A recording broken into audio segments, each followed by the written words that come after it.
ರಾಜ್ಯದ ಮಾಜಿ ಸಚಿವರಾದ ಶ್ರೀ ಬೇಗನೆ ರಾಮಯ್ಯ, ವಿಧಾನಸಭೆಯ ಮಾಜಿ ಸದಸ್ಯರುಗಳಾದ ಶ್ರೀ ಕಾಕೋಸು ಪಾಂಡುರಂಗ ಪಾಟೀಲ್, ಶ್ರೀ ಎನ್ ರಾಜಣ್ಣ, ವಿಧಾನಸಭೆಯ ಮಾಜಿ ನಾಮನಿರ್ದೇಶಿತ ಸದಸ್ಯರಾದ ಶ್ರೀ ಡೆರಿಕ್ ಎಂಬಿ, ವಿಧಾನ ಪರಿಷತ್ತಿನ ಮಾಜಿ ಹಂಗಾಮಿ ಸಭಾಪತಿಗಳಾದ ಡಾಕ್ಟರ್ ಎನ್ ತಿಪ್ಪಣ್ಣ, ಮಾಜಿ ಉಪಸಭಾಪತಿ ಹಾಗೂ ಹಂಗಾಮಿ ಸಭಾಪತಿಗಳಾದ ಡೇವಿಡ್ ಶಿಮೋನ್, ರಾಜ್ಯಸಭೆಯ ಮಾಜಿ ಸದಸ್ಯರುಗಳು ಹಾಗೂ ಇಸ್ರೋದ ಮಾಜಿ ಅಧ್ಯಕ್ಷರಾದ ಡಾಕ್ಟರ್ ಕೆ ಕಸ್ತೂರಿ ರಂಗನ್, ಖ್ಯಾತ ಕೃಷಿ ವಿಜ್ಞಾನಿ ಪ್ರೊಫೆಸರ್ ಸುಬ್ಬಣ್ಣ ಅಯ್ಯಪ್ಪನ್, ಅಣುವಿಜ್ಞಾನಿ ಶ್ರೀ ಎಂ.ಆರ್. ಶ್ರೀನಿವಾಸನ್, ಹಿರಿಯ ಸಾಹಿತಿ ಪ್ರೊಫೆಸರ್ ಜಿ.ಎಸ್. ಸಿದ್ದಲಿಂಗಯ್ಯ, ಹಿರಿಯ ಕವಿ ಡಾಕ್ಟರ್ ಎಚ್.ಎಸ್. ವೆಂಕಟೇಶ ಮೂರ್ತಿ, ಕನ್ನಡ ಚಿತ್ರರಂಗದ ಹಾಗೂ ಬಹುಭಾಷಾ ಹಿರಿಯ ನಟಿ ಶ್ರೀಮತಿ ಬಿ. ಸರೋಜಾದೇವಿ ಮತ್ತು ಕ್ರೈಸ್ತರ ಧರ್ಮಗುರು ಪೋಪ್ ಫ್ರಾನ್ಸಿಸ್ ಅವರುಗಳ ನಿಧನ ಹೊಂದಿರುವುದನ್ನು ಹಾಗೂ ಪಹಲ್ಗಾಮ್ನಲ್ಲಿ ಉಗ್ರರ ಗುಂಡಿಗೆ ದಾಳಿಗೆ ಬಲಿಯಾದ ಕರ್ನಾಟಕದ ನಾಗರಿಕರು ಒಳಗೊಂಡಂತೆ ಮೃತಪಟ್ಟಿರುವುದನ್ನು RCB ತಂಡದ ವಿಜಯೋತ್ಸವದ ಸಲುವಾಗಿ ಏರ್ಪಡಿಸಿದಂಥ ಅಭಿನಂದನೆ ಸಮಾರಂಭದ ವೇಳೆ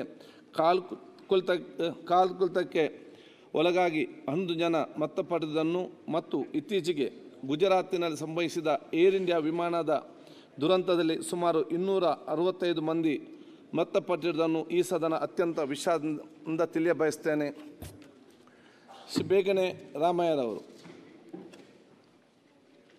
ಬೇಗನೆ ರಾಮಯ್ಯರವರು ಚಿಕ್ಕಮಗಳೂರು ಜಿಲ್ಲೆಯ ಬೇಗನೆಯಲ್ಲಿ ಜನಿಸಿದ್ದು MA ಹಾಗೂ BL ಪದವಿಯನ್ನು ಪಡೆದಿದ್ದರು. 1978ರಲ್ಲಿ ಶೃಂಗೇರಿ ವಿಧಾನಸಭಾ ಕ್ಷೇತ್ರದಿಂದ 6ನೇ ವಿಧಾನಸಭೆಗೆ ಚುನಾಯಿತರಾಗಿದ್ದ ಅವರು ಗ್ರಾಮೀಣ ಅಭಿವೃದ್ಧಿ ಮತ್ತು ಗ್ರಾಮೀಣ ನೀರು ಪೂರೈಕೆ ಸಚಿವರಾಗಿ ಕಾರ್ಯನಿರ್ವಹಿಸಿದರು. ತಮ್ಮ ಅಧಿಕಾರ ಅವಧಿಯಲ್ಲಿ ಕುಡಿಯುವ ನೀರಿಗಾಗಿ ಹಳ್ಳಿಗಳಲ್ಲಿ ಬೋರ್ವೆಲ್ ಕೊರೆಸಿ ಬೋರ್ವೆಲ್ ರಾಮಯ್ಯ ಎಂದೇ ಹೆಸರುವಾಸಿಯಾಗಿದ್ದರು. ಹಿರಿಯ ರಾಜಕಾರಣಿ ಶ್ರೀ ಬೇಗನೆ ರಾಮಯ್ಯರವರು ದಿನಾಂಕ 24/4/2025 ನಿಧನ ಹೊಂದಿರುತ್ತಾರೆ. ಬಹುಶಃ ಬೇಗನೆ ರಾಮಯ್ಯರವರು ನನ್ನ ತಂದೆಯ ಕೂಡ ಶಾಸಕ ಸಹಪಾಠಿಯಾಗಿದ್ದರು ಮತ್ತು ಅವು ನನ್ನ ತಂದೆ ಮತ್ತು ಅವರು ಅತ್ಯಂತ ಆತ್ಮೀಯರು ಕೂಡ ಆಗಿದ್ದರು. ಬಹುಶಃ ಇವತ್ತು ಸಚಿವರಾಗಿ ಶಾಸಕರಾಗಿ ಜನಪ್ರತಿನಿಧಿಯಾಗಿ ಭಾಳಷ್ಟು ಜನ ಹಿಂದೆ ಕೂಡ ಬಂದಿದ್ದಾರೆ, ಈಗಲೂ ಮುಂದೆ ಕೂಡ ಬರ್ತಾರೆ. ಅದು ಕೆಲವು ಮಂದಿ ಅದರಲ್ಲಿ ಜನರಲ್ಲಿ ಶಾಶ್ವತವಾದ ನೆನಪಿಡುವಂಥ ಕೆಲಸಗಳಿರುವುದು ಕೆಲವು ಮಂದಿಗಳಲ್ಲಿ ಮಾತ್ರ ನನಗೆ ಬಿಟ್ಟುಕೊಳ್ಳುವುದು. ಅದರಲ್ಲಿ ಬಹುಶಃ ಇವತ್ತು ಜನರು ನೆನಪಿಟ್ಟುಕೊಳ್ಳುವಂತಹ ಆ ಮಾತಿರಲಿ, ಆ ಕೆಲಸ ಇರಲಿ, ಅದರಲ್ಲಿ ಬೇಗನೆ ರಾಮಯ್ಯವರು ಕೂಡ ಒಬ್ಬರು ಅಂತ ನಾನು ಹೇಳಲಿಕ್ಕೆ ನಾನು ಇವತ್ತು ಬಯಸ್ತೇನೆ. ಅವರ ಕಡೆಗಳಿಗೆ ತನಕ ಕೂಡ ಸಾಮಾಜಿಕವಾದ ಚಿಂತನೆ ಮತ್ತು ಸಮಾಜದ ಏಕತೆ ಸೌಹಾರ್ದತೆ ಬಗ್ಗೆ ಕೂಡ ಅವರು ಅದನ್ನು ಒತ್ತು ಕೊಟ್ಟಿದ್ದರು. ಅಸೌಖ್ಯರಾಗಿ ಸಂದರ್ಭದಲ್ಲಿ ಅವ್ರ ಮನೆಗೆ ಹೋದಂಥ ಸಂದರ್ಭದಲ್ಲಿ ಕೂಡ ಆ ವಯಸ್ಸಿನಲ್ಲಿ ಮತ್ತು ಆ ಒಂದು ಸಂದರ್ಭದಲ್ಲಿ ಕೂಡ ಅವರು ಸಮಾಜದ ಏಕತೆ ಬಗ್ಗೆ ವಿಶೇಷವಾದ ಆ ಕಾಳಜಿಯನ್ನು ಇಟ್ಟುಕೊಂಡು ಹಲವಾರು ಸಲಹೆ ಸೂಚನೆ ಕೂಡ ಇವತ್ತು ಕೊಟ್ಟಿದ್ದಾರೆ. ಆದ ಕಾರಣ ಆ ಒಂದು ಅವರು ನಾನು ಇವತ್ತು ಕೂಡ ನೆನಪಿಸಿಕೊಂಡು ಅದು ಶ್ರದ್ಧಾಂಜಲಿ ಅರ್ಪಿಸಿಕೊಂಡು ಅದರ ಜೊತೆ ಶ್ರೀ ಪಾಂಡುರಂಗ ಪಾಟೀಲ್ರವರು ದಿನಾಂಕ 25/11/1955 ಬೆಳಗಾವಿ ಜಿಲ್ಲೆಯ ಚಿಕ್ಕೋಡಿ ತಾಲೂಕಿನ ವಾಲಕ್ಕಿ ಗ್ರಾಮದಲ್ಲಿ ಜನಿಸಿದ್ದು BA ಆನರ್ಸ್ ಪದವಿಯನ್ನು ಪಡೆದಿದ್ದರು. ಹುಕ್ಕೇರಿ ತಾಲೂಕಿನ ಕಣಗಲ ಜಿಲ್ಲಾ ಪಂಚಾಯತ್ ಸದಸ್ಯರಾಗುವ ಮೂಲಕ ರಾಜ್ಯಕ್ಕೆ ಪ್ರವೇಶಿಸಿದ ಶ್ರೀಯುತರು ಬೆಳಗಾವಿಯ ಕೇಂದ್ರ ಸಹಕಾರ ಬ್ಯಾಂಕ್ ಮತ್ತು ಕೃಷಿ ಮಾರುಕಟ್ಟೆ ನಿರ್ದೇಶಕರಾಗಿ ಕಾರ್ಯನಿರ್ವಹಿಸಿದರು. ಸಹಕಾರಿ, ಪಂಚಾಯತ್ ರಾಜ್ ಮತ್ತು ನೀರಾವರಿ ಕ್ಷೇತ್ರಗಳಲ್ಲಿ ಅತೀವ ಆಸಕ್ತಿ ಹೊಂದಿದ ಅವರು ನಿಪ್ಪಾಣಿ ವಿಧಾನಸಭಾ ಕ್ಷೇತ್ರದಿಂದ 1999ರಲ್ಲಿ ಮೊದಲ ಬಾರಿಗೆ 11ನೇ ವಿಧಾನಸಭೆಗೆ ಚುನಾಯಿತರಾಗಿ ನಂತರ 12 ಮತ್ತು 13ನೇ ವಿಧಾನಸಭೆಗೆ ಪುನರಾಯ್ಕೆಗೊಂಡಿದ್ದರು. ಹಿರಿಯ ರಾಜಕಾರಣಿ ಪಾಂಡುರಂಗ ಪಾಟೀಲ್ ಅವರು ದಿನಾಂಕ 18/6/2025 ನಿಧನ ಹೊಂದಿರುತ್ತಾರೆ. ಶ್ರೀ ಡೆರಿಕ್ ಎಂಬಿರವರು ದಿನಾಂಕ 7/12/1957 ಬೆಂಗಳೂರಿನಲ್ಲಿ ಜನಿಸಿದ್ದು BCom LLB ಹಾಗೂ DMSSI ಪದವಿಗಳನ್ನು ಪಡೆದಿದ್ದರು. ವೃತ್ತಿಯಲ್ಲಿ ಉಪನ್ಯಾಸಕರಾಗಿದ್ದ ಅವರು ಬೆಂಗಳೂರು ವಿಶ್ವವಿದ್ಯಾಲಯ ಸೆನೆಟ್ ಹಾಗೂ ಬೆಂಗಳೂರು ದೂರವಾಣಿ ಅಡ್ವೈಸರಿ ಕಮಿಟಿಯ ಸದಸ್ಯರಾಗಿ ಕಾರ್ಯನಿರ್ವಹಿಸಿದರು. ಅಖಿಲ ಭಾರತ ಪ್ರಗತಿಪರ ಆಂಗ್ಲೋ ಇಂಡಿಯನ್ ಸಂಘದ ಅಧ್ಯಕ್ಷರಾಗಿಯೂ ಸೇವೆ ಸಲ್ಲಿಸಿದ ಶ್ರೀಯುತರು 1990 1990ರಲ್ಲಿ ಮೊದಲ ಬಾರಿಗೆ 9ನೇ ವಿಧಾನಸಭೆಯ ಆಂಗ್ಲೋ ಇಂಡಿಯನ್ ಸದಸ್ಯ ಸ್ಥಾನಕ್ಕೆ ನಾಮನಿರ್ದೇಶನಗೊಂಡಿದ್ದು, ನಂತರ 2008ರಲ್ಲಿ 13ನೇ ವಿಧಾನಸಭೆಗೆ 2ನೇ ಬಾರಿಗೆ ಪುನರ್ ನಾಮನಿರ್ದೇಶನಗೊಂಡಿದ್ದರು. ಶ್ರೀಯುತ ಡೆರಿಕ್ ಎಂಬಿ ರವರು ದಿನಾಂಕ 28/5/2025 ನಿಧನ ಹೊಂದಿರುತ್ತಾರೆ. ಶ್ರೀ ಎನ್ ರಾಜಣ್ಣರವರು ದಿನಾಂಕ 10/10/1940 ಜನಿಸಿದರು. ರಕ್ಷಣಾ ಇಲಾಖೆಯಲ್ಲಿ CIL ಆಗಿ ಕಾರ್ಯನಿರ್ವಹಿಸಿದ ಶ್ರೀಯುತರು ವೃತ್ತಿಯಲ್ಲಿ ಕೃಷಿಕರಾಗಿದ್ದು ಹೈನುಗಾರಿಕೆ ನಡೆಸುತ್ತಿದ್ದರು. ದಂಡು ಪ್ರದೇಶದ ಗೋಪಾಲಕರ ಸಂಘದ ಅಧ್ಯಕ್ಷರು, ಪ್ರಾಣಿ ದಯಾ ಸಂಘದ ಪ್ರತಿನಿಧಿ ಹುದ್ದೆ ಸೇರಿದಂತೆ ಹಲವಾರು ಸಂಘ ಸಂಸ್ಥೆಗಳ ಪೋಷಕರಾಗಿ ಸೇವೆ ಸಲ್ಲಿಸಿದ ಶ್ರೀಯುತರು 2 ಬಾರಿ ಮಂಗಳೂರು ಮಹಾನಗರ ಪಾಲಿಕೆ ಸದಸ್ಯರಾಗಿ ಆಯ್ಕೆಗೊಂಡು ದಲಿತರ, ಬಡ ಜನರ ಮತ್ತು ಕೊಳಚೆ ಪ್ರದೇಶಗಳಲ್ಲಿನ ಜನರ ಯೋಗಕ್ಷೇಮಕ್ಕಾಗಿ ಶ್ರಮಿಸಿದರು. ಪರಿಸರದ ಬಗ್ಗೆ ಅತೀವ ಕಾಳಜಿ ಹೊಂದಿದ್ದ ಅವರು ಬೆಂಗಳೂರು ನಗರ ಉದ್ಯಾನಗಳ ಮತ್ತು ಆಟದ ಮೈದಾನಗಳನ್ನು ಉಳಿಸಲು ಹಲವಾರು ಚಳವಳಿಗಳನ್ನು ನಡೆಸಿದರು. 1994ರಲ್ಲಿ ಭಾರತೀಯ ನಗರ ಕ್ಷೇತ್ರದಿಂದ 10ನೇ ಬಾರಿ ವಿಧಾನಸಭೆಗೆ ಚುನಾಯಿತರಾಗಿದ್ದರು. ದೀನ ದಲಿತರ ಧ್ವನಿಯಾಗಿದ್ದ ಶ್ರೀಯುತ ಎನ್ ರಾಜಣ್ಣರವರು ದಿನಾಂಕ 15/6/2025 ನಿಧನ ಹೊಂದಿರುತ್ತಾರೆ. ಶ್ರೀ ಡೇವಿಡ್ ಸಿಮೋನ್ ಅವರು ದಿನಾಂಕ 11/6/1950 ಗುಲ್ಬರ್ಗ ಜಿಲ್ಲೆಯ ಮಲ್ಲಾರ್ ಗ್ರಾಮದಲ್ಲಿ ಜನಿಸಿದ್ದು MA ಪದವೀಧರರಾಗಿದ್ದರು. ಕಲಬುರಗಿಯ ಜಿಮ್ಖಾನಾ ಉನ್ನತ ಶಿಕ್ಷಣ ಕೇಂದ್ರದ ಪ್ರಧಾನ ಕಾರ್ಯದರ್ಶಿಯಾಗಿ, ನಗರಸಭೆ ಸದಸ್ಯರಾಗಿ ಹಾಗೂ ಕಲಬುರಗಿ ವಿಶ್ವವಿದ್ಯಾಲಯದ ಸೆನೆಟ್ ಸದಸ್ಯರಾಗಿ ಸೇವೆ ಸಲ್ಲಿಸಿದರು. 1996ರಿಂದ 2002ರವರೆಗೆ ವಿಧಾನ ಪರಿಷತ್ತಿನ ನಾಮನಿರ್ದೇಶಿತ ಸದಸ್ಯರಾಗಿದ್ದ ಶ್ರೀಯುತರು ಆ ಅವಧಿಯಲ್ಲಿ ವಿಧಾನ ಪರಿಷತ್ತಿನ ಉಪಸಭಾಪತಿಗಳಾಗಿ ಹಾಗೂ ಹಂಗಾಮಿ ಸಭಾಪತಿಗಳಾಗಿ ಕಾರ್ಯನಿರ್ವಹಿಸಿದರು. ಶ್ರೀಯುತ ಶ್ರೀ ಡೇವಿಡ್ ಸಿಮೋನ್ ಅವರು ದಿನಾಂಕ 10/6/2025 ನಿಧನ ಹೊಂದಿರುತ್ತಾರೆ. ಡಾಕ್ಟರ್ ಎನ್ ತಿಪ್ಪಣ್ಣರವರು ದಿನಾಂಕ 23/11/1928 ಜನಿಸಿದ್ದು BA BL ಪದವಿ ಹೊಂದಿದ್ದರು. ಬಳ್ಳಾರಿ ವೀರಶೈವ ವಿದ್ಯಾವರ್ತಕ ಸಂಘದ ಶಿಕ್ಷಣ ಸಂಸ್ಥೆಗಳ ಕಾರ್ಯದರ್ಶಿಯಾಗಿ ಸೇವೆ ಸಲ್ಲಿಸಿದ ಶ್ರೀಯುತರು ಕರ್ನಾಟಕ ವಿಶ್ವವಿದ್ಯಾಲಯದ ಸಿಂಡಿಕೇಟ್ ಸದಸ್ಯರಾಗಿ, ಗುಲ್ಬರ್ಗ ವಿಶ್ವವಿದ್ಯಾಲಯದ ಸೆನೆಟ್ ಸದಸ್ಯರಾಗಿ ಸೇವೆ ಸಲ್ಲಿಸುತ್ತಾರೆ. 40 ಶಿಕ್ಷಣ ಸಂಸ್ಥೆಗಳ ಸ್ಥಾಪನೆಯ ನೇತೃತ್ವ ವಹಿಸಿದ ಅವರು ಬಳ್ಳಾರಿ, ಬೆಂಗಳೂರು, ಆಂಧ್ರಪ್ರದೇಶ ಮತ್ತು ತಮಿಳುನಾಡಿನಲ್ಲಿ ನ್ಯಾಯವಾದಿಗಳಾಗಿ ಕಾರ್ಯನಿರ್ವಹಿಸಿದರು. ಸ್ಥಳೀಯ ಸಂಸ್ಥೆಗಳಿಂದ ವಿಧಾನ ಪರಿಷತ್ತಿಗೆ ಚುನಾಯಿತರಾಗಿದ್ದ ಅವರು 1988ರಿಂದ 94ರವರೆಗೆ, 94ರಿಂದ 2000ರವರೆಗೆ ಮತ್ತು 2006ರಿಂದ 2012ರವರೆಗೆ ವಿಧಾನ ಪರಿಷತ್ತಿನ ಸದಸ್ಯರಾಗಿದ್ದು 2008ರಲ್ಲಿ ಹಂಗಾಮಿ ಸಭಾಪತಿಗಳಾಗಿಯೂ ಕಾರ್ಯನಿರ್ವಹಿಸಿದರು. ಹಿರಿಯ ರಾಜಕಾರಣಿ ಡಾಕ್ಟರ್ ಎನ್ ತಿಪ್ಪಣ್ಣರವರು ದಿನಾಂಕ 11/7/2025 ನಿಧನ ಹೊಂದಿರುತ್ತಾರೆ. ಡಾಕ್ಟರ್ ಕೆ ಕಸ್ತೂರಿ ರಂಗನ್ ಅವರು ದಿನಾಂಕ 24/10/1940 ಕೇರಳದ ಎರ್ನಾಕುಲಂನಲ್ಲಿ ಜನಿಸಿದರು. BSc ಪದವಿ ಹಾಗೂ ಭೌತಶಾಸ್ತ್ರದಲ್ಲಿ MSc ಸ್ನಾತಕೋತ್ತರ ಪದವಿಯನ್ನು ಪಡೆದಿದ್ದ ಅವರು ಹೈ ಎನರ್ಜಿ ಆಸ್ಟ್ರಾನಮಿಯಲ್ಲಿ PhDಯನ್ನು ಅಹಮದಾಬಾದ್ ವಿಶ್ವವಿದ್ಯಾಲಯದಿಂದ ಪಡೆದಿದ್ದರು. ಇಸ್ರೋದಲ್ಲಿ ತಮ್ಮ ವೃತ್ತಿ ಜೀವನ ಆರಂಭಿಸಿದ ಶ್ರೀಯುತರು ಭಾರತದ ಮೊದಲ 2 ಭೂವೀಕ್ಷಣ ಉಪಗ್ರಹಗಳಾದ ಭಾಸ್ಕರ್ 1 ಹಾಗೂ ಭಾಸ್ಕರ್ 2 ಇದರ ಯೋಜನಾ ನಿರ್ದೇಶಕರಾಗಿ, ಇಸ್ರೋ ಉಪಗ್ರಹ ಕೇಂದ್ರದ ನಿರ್ದೇಶಕರಾಗಿಯೂ ಸೇವೆ ಸಲ್ಲಿಸಿದ್ದಾರೆ.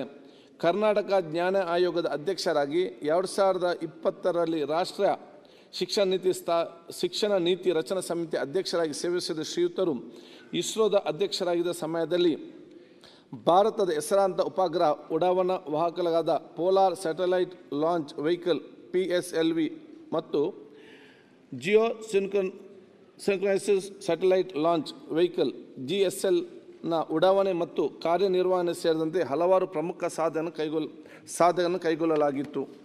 ಶ್ರೀಯುತ ಸಹ್ಯಾದ್ರಿಯ ಸಂರಕ್ಷಣೆ ಕುರಿತಂತೆ ಪಶ್ಚಿಮ ಘಟ್ಟ ಮತ್ತು ಮಲೆನಾಡು ಪ್ರದೇಶವು ಅತಿ ಸೂಕ್ಷ್ಮ ಪರಿಸರ ವಲಯವಾಗಿದ್ದು, ಅಲ್ಲಿ ಅಪರೂಪದ ಪ್ರಾಣಿ ಪಕ್ಷಿಗಳು ಗಿಡಮೂಲಿಕೆಗಳು ಇರುವುದರಿಂದ ಆ ಪ್ರದೇಶಗಳಲ್ಲಿ ಗಣಿಗಾರಿಕೆ, ಕ್ವಾರಿ, ಮರಳುಗಾರಿಕೆ, ಪರಿಸರ ವಿರೋಧಿ ಯೋಜನೆಗಳಾದ ಕೈಗಾರಿಕೆ, ಜಲವಿದ್ಯುತ್, ಪವನ ವಿದ್ಯುತ್ ಯೋಜನೆಗಳನ್ನು ಸಂಪೂರ್ಣವಾಗಿ ನಿಷೇಧಿಸುವಂತೆ ಹಾಗೂ ಈ ಪ್ರದೇಶಗಳಲ್ಲಿ ಸಿಮೆಂಟು, ಕಲ್ಲು, ರಾಸಾಯನಿಕ ಬಳಸಲು, ಜನವಸತಿ ನಿರ್ಮಿಸಲು ಅವಕಾಶ ನೀಡಬಾರದೆಂದು ವಿಸ್ತೃತವಾದ ಕಸ್ತೂರಂಗನ್ ವರದಿಯನ್ನು ಸರ್ಕಾರಕ್ಕೆ ಸಲ್ಲಿಸಿದರು. 2003ರಿಂದ 2009ರವರೆಗಿನ ಅವಧಿಗೆ ರಾಜ್ಯಸಭಾ ಸದಸ್ಯರಾಗಿ ನಾಮನಿರ್ದೇಶನಗೊಂಡಿದ್ದ ಶ್ರೀಯುತರು ಪದ್ಮವಿಭೂಷಣ, ಫ್ರೆಂಚ್ ಗಣರಾಜ್ಯದ officer of the legion of honour ಪ್ರಶಸ್ತಿ ಸೇರಿದಂತೆ ಹಲವಾರು ಪ್ರಶಸ್ತಿಗಳಿಗೆ ಭಾಜನರಾಗಿದ್ದರು. ಖ್ಯಾತ ಬಾಹ್ಯಾಕಾಶ ವಿಜ್ಞಾನಿ ಡಾಕ್ಟರ್ ಕೆ. ಕಸ್ತೂರಿರಂಗನ್ ರವರು ದಿನಾಂಕ 25/4/2025 ನಿಧನ ಹೊಂದಿರುತ್ತಾರೆ. ಪ್ರೊಫೆಸರ್ ಸುಬ್ಬಣ್ಣ ಅಯ್ಯಪ್ಪನ್ ಅವರು ದಿನಾಂಕ 10/12/1955 ಚಾಮರಾಜನಗರ ಜಿಲ್ಲೆಯ ಅಲ್ಕೆರೆ ಗ್ರಾಮದಲ್ಲಿ ಜನಿಸಿದರು. ಬೆಂಗಳೂರು ವಿಶ್ವವಿದ್ಯಾನಿಲಯದ PhD ಮತ್ತು ಮೀನು ಉತ್ಪಾದನೆ ಮತ್ತು ನಿರ್ವಹಣೆಯಲ್ಲಿ ಸ್ನಾತಕೋತ್ತರ ಪದವಿಯನ್ನು ಪಡೆದಿದ್ದ ಅವರು ಮೀನುಗಾರಿಕೆ, ಲಮ್ನಾಲಜಿ ಮತ್ತು ಜಲಜೀವಿ ಸೂಕ್ಷ್ಮ ಜೀವ ವಿಜ್ಞಾನದ ಕುರಿತಂತೆ ಹಲವಾರು ಸಂಶೋಧನಾ ಪ್ರಬಂಧಗಳನ್ನು ಬರೆದಿದ್ದಾರೆ. ಕೇಂದ್ರೀಯ ಸಮುದ್ರ ಮೀನುಗಾರಿಕೆ ಸಂಶೋಧನಾ ಸಂಸ್ಥೆಯ ನಿರ್ದೇಶಕರಾಗಿದ್ದ ಶ್ರೀಯುತರು ಮೀನುಗಾರಿಕೆ ಮತ್ತು ಜಲಕೃಷಿ ಅಭಿವೃದ್ಧಿಗೆ ಹೊಸ ಯೋಜನೆಗಳನ್ನು ರೂಪಿಸಿ ನಡೆಸಿದ ಸಂಶೋಧನೆಯ ಭಾರತದ ಕರಾವಳಿಯ ಪ್ರದೇಶಗಳ ಆರ್ಥಿಕ ಸಬಲೀಕರಣಕ್ಕೆ ಸಹಾಯಕವಾಗಿರುತ್ತದೆ. ಭಾರತೀಯ ಕೃಷಿ ಸಂಶೋಧನಾ ಮಹಾನಿರ್ದೇಶಕರಾಗಿ ಕಾರ್ಯನಿರ್ವಹಿಸಿದ ಶ್ರೀಯುತರು ಪದ್ಮಶ್ರೀ ಪ್ರಶಸ್ತಿಗೆ ಭಾಜನರಾಗಿದ್ದಾರೆ. ಕೃಷಿ ವಿಜ್ಞಾನ ಪ್ರೊಫೆಸರ್ ಸುಬ್ಬಣ್ಣ ಅಯ್ಯಪ್ಪನ್ ಅವರು ದಿನಾಂಕ 10/5/2025 ನಿಧನ ಹೊಂದಿರುತ್ತಾರೆ. ಶ್ರೀ ಎಂ ಆರ್ ಶ್ರೀನಿವಾಸನ್ ಅವರು 1930ರಲ್ಲಿ ಬೆಂಗಳೂರಿನಲ್ಲಿ ಜನಿಸಿದರು. ಇಂಜಿನಿಯರಿಂಗ್ನಲ್ಲಿ ಸ್ನಾತಕೋತ್ತರ ಪದವಿಯನ್ನು ಪಡೆದಿದ್ದ ಅವರು ಕೆನಡಾ ವಿಶ್ವವಿದ್ಯಾಲಯದಿಂದ PhD ಅನ್ನು ಪಡೆದಿರುತ್ತಾರೆ. ಭಾರತದ ಮೊದಲ ಪರಮಾಣು ವಿದ್ಯುತ್ ಸ್ಥಾವರ ನಿರ್ಮಾಣ ಹಾಗೂ ಮದ್ರಾಸ ಪರಮಾಣು ವಿದ್ಯುತ್ ಸ್ಥಾವರದ ಪ್ರಾಜೆಕ್ಟ್ ಇಂಜಿನಿಯರ್ ಆಗಿ ಕಾರ್ಯನಿರ್ವಹಿಸಿದ ಅವರು ಭಾರತದ ಪರಮಾಣು ಪವರ್ ಬೋರ್ಡ್ನ ಮತ್ತು ಅಣುವಿದ್ಯುತ್ ಮಂಡಳಿಯ ಅಧ್ಯಕ್ಷ, ಪರಮಾಣು ಶಕ್ತಿ ಇಲಾಖೆ ಕಾರ್ಯದರ್ಶಿ, ಪರಮಾಣು ವಿದ್ಯುತ್ ನಿಗಮದ ಲಿಮಿಟೆಡ್ ಸ್ಥಾಪಕ ಅಧ್ಯಕ್ಷ ಹುದ್ದೆ ಸೇರಿದಂತೆ ಹಲವಾರು ಜವಾಬ್ದಾರಿ ಹುದ್ದೆಗಳನ್ನು ಸಮರ್ಥವಾಗಿ ನಿರ್ವಹಿಸುತ್ತಾರೆ. ಕೇಂದ್ರ ಸರ್ಕಾರದ ಪದ್ಮಶ್ರೀ, ಪದ್ಮಭೂಷಣ, ಪದ್ಮವಿಭೂಷಣ ಪ್ರಶಸ್ತಿಗಳು ಸೇರಿದಂತೆ ಹಲವಾರು ಪ್ರಶಸ್ತಿಗಳಿಗೆ ಶ್ರೀಯುತರು ಭಾಜನರಾಗಿದ್ದಾರೆ. ಶ್ರೀ ಎಂ ಆರ್ ಶ್ರೀನಿವಾಸನ್ ಅವರು ದಿನಾಂಕ 20/5/2025 ನಿಧನ ಹೊಂದಿರುತ್ತಾರೆ. ಪ್ರೊಫೆಸರ್ ಜಿ ಎಸ್ ಸಿದ್ದಲಿಂಗಯ್ಯರವರು ದಿನಾಂಕ 20/2/1931 ತುಮಕೂರು ಜಿಲ್ಲೆಯ ಬೆಳಗಾವಿಯಲ್ಲಿ ಜನಿಸಿದ್ದು, ಮೈಸೂರು ಮಹಾರಾಜ ಕಾಲೇಜಿನಲ್ಲಿ BA ಆನರ್ಸ್ ಪದವಿಯಲ್ಲಿ ಪ್ರಥಮ ರ್ಯಾಂಕ್ ಪಡೆದಿದ್ದು, ನಂತರ MA ಸ್ನಾತಕೋತ್ತರ ಪದವಿಯನ್ನು ಪಡೆದಿದ್ದರು. ವಿವಿಧ ಕಾಲೇಜುಗಳ ಪ್ರಾಂಶುಪಾಲರಾಗಿ ಕಾರ್ಯನಿರ್ವಹಿಸಿದ ಶ್ರೀಯುತರು ಕಾಲೇಜು ಶಿಕ್ಷಣ ಇಲಾಖೆಯ ನಿರ್ದೇಶಕರಾಗಿ ಸೇವೆ ಸಲ್ಲಿಸಿದರು. ಸಾಹಿತ್ಯದ ಬಗ್ಗೆ ಅಪಾರ ಕಾಳಜಿ ಹೊಂದಿದ ಅವರು ಸಾಹಿತಿ, ಕವಿ, ವಿಮರ್ಶಕರಾಗಿ ಕನ್ನಡ ಸಾಹಿತ್ಯ ಲೋಕಕ್ಕೆ ತಮ್ಮದೇ ಆದ ಕೊಡುಗೆ ನೀಡಿದ್ದಾರೆ. ರಸಗಂಗೆ, ಉತ್ತರ 50ರ ನೆರಳು ಸೇರಿದಂತೆ ವಿವಿಧ ಕವನ ಸಂಕಲನ, ಶ್ರೀ ಕವಿ ಲಕ್ಷ್ಮೀಶ್ ರತ್ನಾಕರ್ ವರ್ಣಿ, ಹೊಸಗನ್ನಡ ಕಾವ್ಯ, ಪಂಚಮುಖ ಚಾಮರಸ, ವಚನ ಸಾಹಿತ್ಯ, ಒಂದು ಇಣುಕು ನೋಟ ಸೇರಿ ವಿವಿಧ ವಿಮರ್ಶಾ ಕೃತಿಗಳು, ಮಹಾನುಭಾವ ಬುದ್ಧ, ವೀರತೆ ಸಿರಿ ಸಂಪನ್ನರು, ಬಸವಣ್ಣನವರ ಜೀವನ ಚರಿತ್ರೆ ಸೇರಿದಂತೆ ಸಾಹಿತ್ಯದ ವಿವಿಧ ಪ್ರಕಾರಗಳಲ್ಲಿ ಅವರು ಕೃತಿಗಳು ರಚಿಸಿದ್ದಾರೆ. ಕನ್ನಡ ಸಾಹಿತ್ಯ ಪರಿಷತ್ತಿನ 17ನೇ ಅಧ್ಯಕ್ಷರಾಗಿದ್ದ ಶ್ರೀಯುತರು ತುಮಕೂರಿನ ಜಿಲ್ಲಾ ಸಾಹಿತ್ಯ ಸಮ್ಮೇಳನ, ಬೊಂಬಾಯಿನ ಅಖಿಲ ಭಾರತ ಶರಣ ಸಾಹಿತ್ಯ ಸಮ್ಮೇಳನದ ಅಧ್ಯಕ್ಷತೆಯನ್ನು ವಹಿಸಿದ ಶ್ರೀಯುತರು ರಾಜ್ಯೋತ್ಸವ ಪ್ರಶಸ್ತಿ, ಸಾಹಿತ್ಯ ಅಕಾಡೆಮಿಯ ವಿಶೇಷ ಗೌರವ, ಬಸವ ಪ್ರಶಸ್ತಿ, ಮಾಸ್ತಿ ಪ್ರಶಸ್ತಿ ಸೇರಿದಂತೆ ಹಲವಾರು ಪ್ರಶಸ್ತಿಗಳೇ ಭಾಜನರಾಗಿದ್ದಾರೆ. ಹಿರಿಯ ಸಾಹಿತಿ ಪ್ರೊಫೆಸರ್ JS ಸಿದ್ದಲಿಂಗಯ್ಯರವರು ದಿನಾಂಕ 7/5/2025 ನಿಧನ ಹೊಂದಿರುತ್ತಾರೆ. Doctor HS Shankaramurthy, doctor HS Venkatesh ಮೂರ್ತಿರವರು ದಿನಾಂಕ 30/6/1944 ಚಿತ್ರದುರ್ಗ ಜಿಲ್ಲೆಯ ಹುದಿಗೆರೆ ಗ್ರಾಮದಲ್ಲಿ ಜನಿಸಿದರು. ಕನ್ನಡದಲ್ಲಿ ಸ್ನಾತಕೋತ್ತರ ಪದವಿಯನ್ನು ಪಡೆದು ನಂತರ ಕನ್ನಡದಲ್ಲಿ ಕಥನ ಕವನಗಳು ಕುರಿತಂತೆ ಮಹಾಪ್ರಬಂಧವನ್ನು ಮಂಡಿಸಿ PhD ಪಡೆದಿದ್ದರು. ಬೆಂಗಳೂರಿನ ಸೇಂಟ್ ಜೋಸೆಫ್ ವಾಣಿಜ್ಯ ಕಾಲೇಜಿನಲ್ಲಿ 3 ದಶಕಗಳಿಗೂ ಹೆಚ್ಚು ಕಾಲ ಉಪನ್ಯಾಸಕರಾಗಿದ್ದ ಅವರು ಪ್ರಾಧ್ಯಾಪಕರಾಗಿಯೂ ಕಾರ್ಯನಿರ್ವಹಿಸಿದರು. ಭಾವಗೀತೆಗಳ ರಚನೆಯ ಮೂಲಕ ಕನ್ನಡಿಗರ ಹೃದಯದಲ್ಲಿ ನೆಲೆಯೂರಿದ ಶ್ರೀಯುತರು ಕನ್ನಡದಲ್ಲಿ 100ಕ್ಕೂ ಹೆಚ್ಚು ಪುಸ್ತಕಗಳನ್ನು ರಚಿಸಿದ್ದು, ಚಿನ್ನಾರಿ ಮುತ್ತ, ಕೋಟಶ್ರೀಯ ಕನಸು, ಶೌರ್ಯ, ಮತದಾನ ಸೇರಿದಂತೆ ಹಲವು ಚಲನಚಿತ್ರಗಳಿಗೆ ಗೀತ ಸಾಹಿತ್ಯವನ್ನು ಹಾಗೂ ಸಂಭಾಷಣೆಯನ್ನು ರಚಿಸುತ್ತಾರೆ. 85ನೇ ಕನ್ನಡ ಸಾಹಿತ್ಯ ಸಮ್ಮೇಳನದ ಅಧ್ಯಕ್ಷರಾಗಿದ್ದ ಶ್ರೀಯುತರು ರಾಜ್ಯೋತ್ಸವ ಪ್ರಶಸ್ತಿ, 5 ಬಾರಿ ಕರ್ನಾಟಕ ಸಾಹಿತ್ಯ ಅಕಾಡೆಮಿ ಪ್ರಶಸ್ತಿ, ಕೇಂದ್ರ ಸಾಹಿತ್ಯ ಅಕಾಡೆಮಿ ಪ್ರಶಸ್ತಿ ಸೇರಿದಂತೆ ಹಲವಾರು ಪ್ರಶಸ್ತಿಗಳಿಗೆ ಭಾಜನರಾಗಿದ್ದಾರೆ. ಹೆಸರಾಂತ ಕವಿ, ಭಾವಗೀತೆಗಳ ಸರದಾರ ಡಾಕ್ಟರ್ HS ವೆಂಕಟೇಶ್ ಮೂರ್ತಿರವರು ದಿನಾಂಕ 30/5/2025 ನಿಧನ ಹೊಂದಿರುತ್ತಾರೆ. ಶ್ರೀಮತಿ ಬಿ ಸರೋಜಾದೇವಿ ಅವರು ದಿನಾಂಕ 7/1/1938 ಬೆಂಗಳೂರಿನಲ್ಲಿ ಜನಿಸಿದ್ದು 17ನೇ ವಯಸ್ಸಿನಲ್ಲಿ ಚಿತ್ರರಂಗವನ್ನು ಪ್ರವೇಶಿಸಿದ ಅವರು ಕನ್ನಡ ಚಿತ್ರರಂಗದ ಮೇರು ನಟಿಯಾಗಿ ಮೆರೆದಿದ್ದರು. ಕನ್ನಡ, ತಮಿಳ್, ತೆಲುಗು ಮತ್ತು ಹಿಂದಿ ಭಾಷೆಯ ಚಿತ್ರಗಳು ಸೇರಿದಂತೆ ಒಟ್ಟು 200 ಚಿತ್ರಗಳಲ್ಲಿ ನಟಿಸಿದ್ದ ಅವರು ಭಾರತೀಯ ಚಿತ್ರರಂಗದಲ್ಲಿ ಸುಮಾರು 7 ದಶಕಗಳ ಕಾಲ ಯಶಸ್ವಿ ನಟಿಯಾಗಿ ಗುರುತಿಸಿಕೊಂಡಿದ್ದರು. ಕನ್ನಡದಲ್ಲಿ ಮಹಾಕವಿ ಕಾಳಿದಾಸ, ಕಿತ್ತೂರು ಚೆನ್ನಮ್ಮ ಮತ್ತು ಬಬ್ರುವಾಹನ ಚಿತ್ರಗಳು ಅವರಿಗೆ ಹೆಸರು ತಂದುಕೊಟ್ಟಿದ್ದವು. ತೆಲುಗಿನ ಪಾಂಡುರಂಗ ಮಹಾತ್ಯಂ, ತಮಿಳಿನ ನಾಡೋಡಿ ಮನ್ನನ್ ಸೇರಿದಂತೆ ಹಲವು ಯಶಸ್ವಿ ಚಿತ್ರಗಳಲ್ಲಿ ನಟಿಸಿದ್ದ ಅವರು ಕನ್ನಡದಲ್ಲಿ ಅಭಿನಯ ಸರಸ್ವತಿ, ತಮಿಳಿನಲ್ಲಿ ಕನ್ನಡತ್ತು ಪೈಂಗಾಂಗಿ ಎಂದೇ ಖ್ಯಾತರಾಗಿದ್ದರು. ಕನ್ನಡ ಚಿತ್ರರಂಗದ ಪ್ರಸಿದ್ಧ ನಟರಾದ ಡಾಕ್ಟರ್ ರಾಜ್ಕುಮಾರ್, ಕಲ್ಯಾಣ್ ಕುಮಾರ್, ಉದಯ್ ಕುಮಾರ್, ತೆಲುಗಿನ ಎ. ನಾಗೇಶ್ವರ ರಾವ್, ಎನ್.ಟಿ. ರಾಮರಾವ್ ಜೊತೆ ತಮಿಳಿನಲ್ಲಿ ಜೆಮಿನಿ ಗಣೇಶನ್, ಶಿವಾಜಿ ಗಣೇಶನ್, ಎಂ.ಜಿ. ರಾಮಚಂದ್ರನ್, ಹಿಂದಿಯಲ್ಲಿ ದಿಲೀಪ್ ಕುಮಾರ್, ರಾಜೇಂದ್ರ ಕುಮಾರ್, ಶಮ್ಮಿ ಕಪೂರ್, ಸುನಿಲ್ ದತ್ ಅವರುಗಳ ಜೊತೆಯಲ್ಲಿ ನಟಿಸುವ ಮೂಲಕ ಕನ್ನಡದ ಮೊದಲ ಚತುರ್ಭಾಷಾ ತಾರೆ ಎಂಬ ಹೆಗ್ಗಳಿಕೆಗೆ ಪಾತ್ರರಾಗಿದ್ದಾರೆ. ಕೇಂದ್ರ ಸರ್ಕಾರದ ಪದ್ಮಶ್ರೀ, ಪದ್ಮಭೂಷಣ, ರಾಜ್ಯೋತ್ಸವ ಪ್ರಶಸ್ತಿ, ತಮಿಳುನಾಡು ಸರ್ಕಾರದಿಂದ ಎಂಜಿಆರ್ ಪ್ರಶಸ್ತಿ ಮತ್ತು ತಮಿಳಿನ ಕಲೈಮಾಮಣಿ ಚಿತ್ರಕ್ಕೆ ಜೀವಮಾನ ಸಾಧನ ಪ್ರಶಸ್ತಿ, ಆಂಧ್ರ ಪ್ರದೇಶ ಸರ್ಕಾರದಿಂದ NTR ಪ್ರಶಸ್ತಿ, 60ನೇ ಸ್ವಾತಂತ್ರ್ಯೋತ್ಸವ ದಿನಾಚರಣೆ ಅಂಗವಾಗಿ ಭಾರತ ಸರ್ಕಾರದಿಂದ ಜೀವಮಾನ ಸಾಧನ ಪ್ರಶಸ್ತಿ ಸೇರಿದಂತೆ ಹಲವಾರು ಪ್ರಶಸ್ತಿಗಳಿಗೆ ಅವರು ಭಾಜನರಾಗಿದ್ದಾರೆ. ಚತುರ್ಭಾಷಾ ತಾರೆ, ಅಭಿನಯ ಸರಸ್ವತಿ ಶ್ರೀಮತಿ ಬಿ ಸರೋಜಾದೇವಿ ಅವರು ದಿನಾಂಕ 14/7/2025 ದಿನ ಹೊಂದಿರುತ್ತಾರೆ. ಪೋಪ್ ಫ್ರಾನ್ಸಿಸ್, ಅತ್ಯಂತ ಗೌರವ ಪೋಪ್ ಫ್ರಾನ್ಸಿಸ್ ಅವರು ದಿನಾಂಕ 17/12/1936 ದಕ್ಷಿಣ ಅಮೆರಿಕದ ಅರ್ಜೆಂಟೀನಾದ ಬ್ಯೂನಸ್ ಐರಿಸ್ನಲ್ಲಿ ಜನಿಸಿದ್ದು ರಾಸಾಯನಿಕ ತಂತ್ರಜ್ಞಾನದಲ್ಲಿ ಡಿಪ್ಲೊಮಾ ಪಡೆದಿದ್ದರು. ತಮ್ಮ 17ನೇ ವಯಸ್ಸಿನಲ್ಲಿಯೇ ಆಧ್ಯಾತ್ಮಿಕ ಹೊಲ ಹೊಂದಿ ಸೆಮಿನರಿ ಸೇರಿದ ಅವರು 13/3/2013 ರೋಮನ್ ಕ್ಯಾಥೋಲಿಕ್ ಚರ್ಚಿನ 266ನೇ ಪೋಪ್ ಆಗಿ ಆಯ್ಕೆಯಾಗಿರುತ್ತಾರೆ. ಶ್ರೀಯುತರು ಕ್ಯಾಥೋಲಿಕ್ ಕ್ರೈಸ್ತರ ಪ್ರಮುಖ ಧರ್ಮಗುರುಗಳಾದ ನಂತರ ವ್ಯಾಟಿಕನ್ ಚರ್ಚಿನ ಪುನರ್ಜೀವನ, ಮರಣದಂಡನೆಗೆ ಸಂಬಂಧಿಸಿದಂತೆ ಹಾಗೂ ಮಹಿಳೆಯರ ನೇಮಕಾತಿ ಕುರಿತಂತೆ ಹಲವಾರು ಪ್ರಗತಿಪರ ನಿರ್ಧಾರಗಳನ್ನು ತೆಗೆದುಕೊಳ್ಳುವ ಮೂಲಕ ವಿಶ್ವದ ಗಮನ ಸೆಳೆದಿದ್ದರು. ಯುದ್ಧ ಮತ್ತು ಅಶಾಂತಿಯನ್ನು ತೀವ್ರವಾಗಿ ವಿರೋಧಿಸಿದ್ದ ಅವರು ಕರುಣೆ, ಪ್ರೀತಿ, ಸೌಹಾರ್ದದ ದಾರಿಯಲ್ಲಿ ಸಾಗಲು ಜನತೆ ಕರೆ ನೀಡಿದರು. ಈ ನಿಟ್ಟಿನಲ್ಲಿ ಜಗತ್ತಿಗೆ ಪ್ರೇರಣೆ ನೀಡುತ್ತಾರೆ. ಶ್ರಮಜೀವಿಗಳ ಪ್ರತಿನಿಧಿಯಂತೆ ಗುರುತಿಸಿಕೊಂಡ ಶ್ರೀಯುತರು ಬಡವರು ಮತ್ತು ಶ್ರಮಿಕರು ಮತ್ತು ಅನಾಥರ ಸೇವೆಯಲ್ಲಿ ಸಾರ್ಥಕತೆ ಕಂಡುಕೊಂಡಿದ್ದರು. ವಿಶ್ವದ ಹಲವು ನಾಯಕರೊಂದಿಗೆ ಮಾತುಕತೆ ನಡೆಸಿ ಜಗತ್ತಿನಲ್ಲಿ ಶಾಂತಿ ಸ್ಥಾಪನೆಯಾಗಿ ಪ್ರಯತ್ನಿಸಿದರು. ಕ್ರಿಸ್ತ ಧರ್ಮಗುರು ಪೋಪ್ ಫ್ರಾನ್ಸಿಸ್ ಅವರು ದಿನಾಂಕ 21/4/2025 ನಿಧನ ಹೊಂದಿರುತ್ತಾರೆ.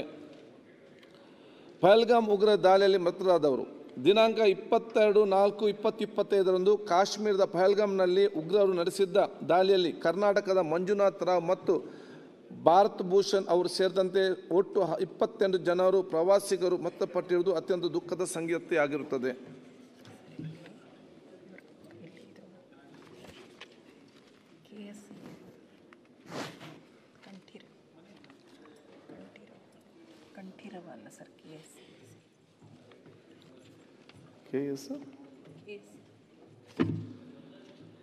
RCB ವಿಜಯೋತ್ಸವದ ಮೇಲೆ ನಡೆದ ದುರಂತ.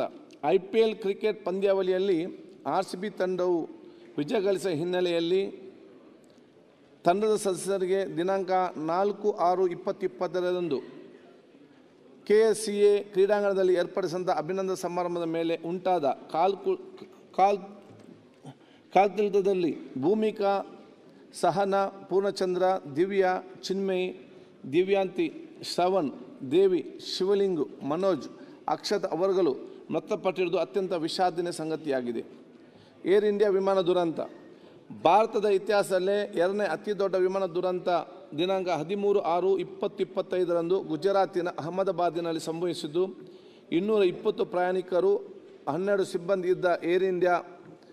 ವಿಮಾನವು ಟೇಕ್ ಆಫ್ ಆದ 32 ಸೆಕೆಂಡ್ಗಳಲ್ಲಿ ಮೇಘಾನಿ ನಗರದ ವೈದ್ಯಕೀಯ ಕಾಲೇಜು ಹಾಸ್ಟೆಲ್ ಕಟ್ಟಡ ಮೇಲೆ ಪತನಗೊಂಡಿರುತ್ತದೆ. ವಿಮಾನದಲ್ಲಿದ್ದ ಓರ್ವ ಪ್ರಯಾಣಿಕರನ್ನು ಹೊರತುಪಡಿಸಿ ಒಟ್ಟು 229 ಪ್ರಯಾಣಿಕರು ಹಾಗೂ 12 ಮಂದಿ ಸಿಬ್ಬಂದಿಗಳು ಸೇರಿದಂತೆ ಒಟ್ಟು 241 ಮಂದಿ ದುರಂತದಲ್ಲಿ ಸಜೀವ ದಹನರಾಗಿರುತ್ತಾರೆ. ಇದಲ್ಲದೆ ವಿಮಾನ ಅಪ್ಪಳಿಸಿದ ವೈದ್ಯಕೀಯ ಕಾಲೇಜು ಹಾಸ್ಟೆಲ್ನ 24 ವೈದ್ಯಕೀಯ ವಿದ್ಯಾರ್ಥಿಗಳು ಸಹ ಈ ದುರಂತದಲ್ಲಿ ಮೃತಪಟ್ಟಿರುವುದು ಅತ್ಯಂತ ದುಃಖದ ಸಂಗತಿಯಾಗಿರುತ್ತದೆ. ನ್ಯೂಸ್ ಫಸ್ಟ್ ನಿರ್ಭೀತಿಯಿಂದ ನಿಮ್ಮ ಪರವಾಗಿ.